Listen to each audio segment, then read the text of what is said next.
મેં મારી career chemical engineer બન્યા પછી કેડિલામાં 500 રૂપિયાની જોબથી 500 નહીં 800 રૂપિયાની જોબથી ચાલુ કરેલી. પણ એન્ટરપ્રેન્યોર બનવું હતું. મારી ફેમિલીમાં કોઈ એન્ટરપ્રેન્યોરશિપ હતી નહીં અને એક નાના યુનિટથી મેં ફાર્માસ્યુટિકલ પ્રોડક્ટ બનાવવાની ચાલુ કરી, જેમાં આગળ વધતા વધતા મેં 5 ફેલિયર લાઈફમાં જોયા બિઝનેસના અને પછી આ સક્સેસ છે. 1998માં એસ્કેરલ ચાલુ થઈ અને 2001-2માં કમ્પ્લીટ બેન્કરપ્સી થઈ ગઈ હતી, કારણ કે ઇન્ડિયામાં કોઈએ પ્લાસ્ટિક પાઇપ એક્સેપ્ટ કરવા રેડી નહોતું કે મેટલ પાઇપની જગ્યાએ પ્લાસ્ટિક પ્રોડક્ટ કઈ રીતે ચાલી શકે. 2002માં એવી પરિસ્થિતિ હતી કે મારા ઘર પર પણ ટાંચ આવેલી અને એમાંથી 2004માં પાછી કંપનીને રિવાઇવ કરી. 2004માં પહેલી વાર અમે પ્રોફિટ જોયો. 2004માં અમારું ટર્નઓવર હતું 10 કરોડ રૂપિયા અને 2024માં અમે 8,000 કરોડની કંપની થશે. આજે 24 પ્લાન્ટ છે એસ્કેરલના પૂરા ઇન્ડિયામાં.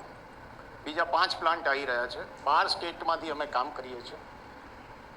યુકે યુએસમાં એ ફેક્ટરી છે, કેનિયા નાઇરોબીમાં એ ફેક્ટરી છે અને અનેક બિલ્ડિંગ મટીરિયલની પ્રોડક્ટો એસ્કેરલ બનાવી રહ્યું છે.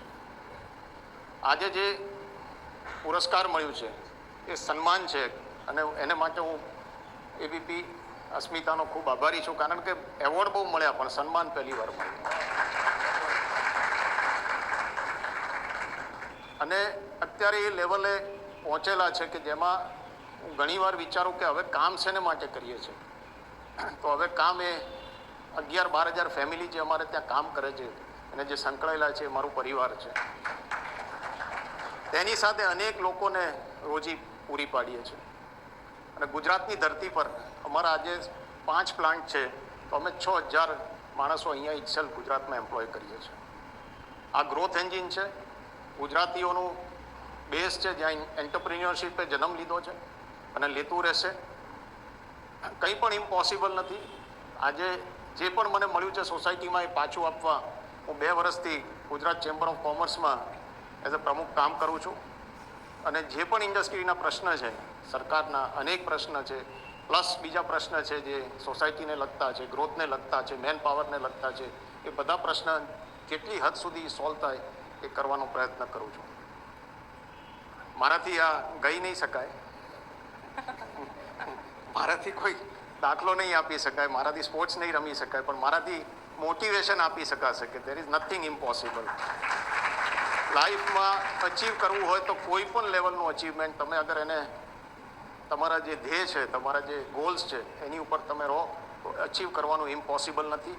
એક જ જનરેશનમાં આજે આ બધું હાંસલ કર્યું છે. મારી લિસ્ટેડ કંપની છે, 65,000 કરોડ પ્લસનું માર્કેટ કેપ છે અને મારો એક ગોલ હતો એકવાર કે ઇન્ડિયાના 100 રિચેસ્ટ માણસમાં આવું છે. આજે 54ના નંબર પર અને ગ્લોબલ 2000 રિચેસ્ટમાં આયા ત્યારે ફોર્બ્સના મેગેઝિનના ફ્રન્ટ પેજ પર મારો ફોટો અને લેખ આવ્યો હતો. અને હમણાં જ હું હાર્વર્ડમાં કોર્સ કરીને આવ્યો છું. હું હાર્વર્ડ બિઝનેસ સ્કૂલમાં 2 વર્ષમાં 4 મહિના રહીને ભણ્યો છું. મને 62 છે, હમણાં જ મેં પૂરો કર્યો. હું હાર્વર્ડ એલ્યુમિનાઈ છું, હાર્વર્ડ ગ્રેજ્યુએટ છું અને મારું મધરનું એક સપનું રહી ગયું હતું કે એને બિઝનેસ સ્કૂલમાં ના જવાયું એન્જિનિયરિંગ પછી. એ વખતે અમારી પાસે એટલા પૈસા નહોતા કે બિઝનેસ સ્કૂલની ફી ભરી શકીએ. તો એ બિઝનેસ સ્કૂલ મેં હાર્વર્ડમાં ભણીને પૂરી કરી છે.